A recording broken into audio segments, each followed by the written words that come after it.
മോളെ ഇവിടുന്ന് ഒരു ഫോൺ കളഞ്ഞു കിട്ടി. ഇത് ഇവിടെ വെച്ചോട്ടാ. ആരേലും അന്വേഷിച്ചു വരാണെങ്കിൽ കൊടുക്കാം. A few moments later. ചേച്ചി എന്റെ ഫോൺ ഇവിടെ എവിടെയോ പോയി. ഒരു 10 മിനിറ്റ് മുന്നേ. ഓ, ഇത് നിങ്ങളുടെ ഫോണായിരുന്നോ? ഓഹ്, ഞാൻ കുറച്ച് ടെൻഷനിലായിരുന്നു, അതാ മറന്നേ. ആ പാസ്വേഡ് ഒന്ന് പറഞ്ഞേ. പാസ്വേഡ് ഇല്ലേ? 1 2 3 4. അത് ശരി, ഇത് നിങ്ങളുടെ ഫോണല്ല. വിട്ടോ വിട്ടോ, ഇതെന്റെ ഫോൺ തന്നെയാ. ഇതിന് പാസ്വേഡ് തന്നെ ഇല്ല. അപ്പഴവന്റെ 1 2 3. ഹലോ, എവിടെയാടാ? പറയടാ. നീ ആ ജംഗ്ഷന്റെ അടുത്തുള്ള ചായക്കടയിലോട്ട് വാ. എന്താടാ?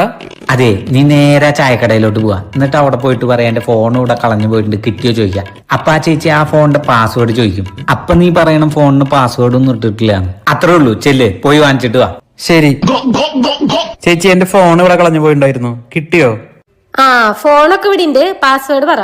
പാസ്വേഡ് ഒന്നും ഇട്ടിട്ടില്ല, അതെന്റെ ഫോണാ ചേച്ചി. അന്ന് ഈ ഫോൺ ഏതാ കമ്പനി? അതവൻ പറഞ്ഞില്ലല്ലോ.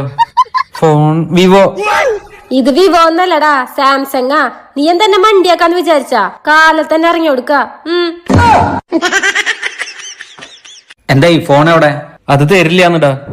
അങ്ങനെ വിട്ടാ പറ്റില്ലല്ലോ. ഹലോ, എവിടെയടി? നീ ആ ജംഗ്ഷന്റെ അടുത്തുള്ള ചായക്കടയിലോട്ട് പോകണം. എന്നിട്ട് എന്റെ ഫോൺ ഇവിടെ കളഞ്ഞു പോയിട്ടുണ്ട്, കിട്ടിയോ ചോദിക്കണം. അപ്പൊ പാസ്വേഡ് ചോദിക്കും. പാസ്വേഡ് ഇട്ടിട്ടില്ല എന്ന് പറയണം. അപ്പൊ കമ്പനി ചോദിക്കും. കമ്പനി സാംസങ് ആന്ന് പറയണം. അപ്പൊ അവര് ആ ഫോൺ തരും. അത് വാങ്ങിച്ച് എന്റെ കയ്യിൽ കൊണ്ടുവരണം. വേഗം വേണം. ഓക്കേടാ. ചേച്ചി എന്റെ ഫോൺ കളഞ്ഞു പോയി. പാസ്വേഡ് ഒന്നും ഇട്ടിട്ടില്ല. സാംസങ് ആണ് കമ്പനി. അതേലേ, ഫോണിന്റെ ഉടമ ഫോൺ എപ്പോഴേ വന്ന് വാങ്ങിച്ചോണ്ടോയി. നിങ്ങളെ തന്നെ കാലത്ത് തന്നെ വന്ന് പറ്റിക്കാൻ നിക്ക. ഓടിക്കോടാ.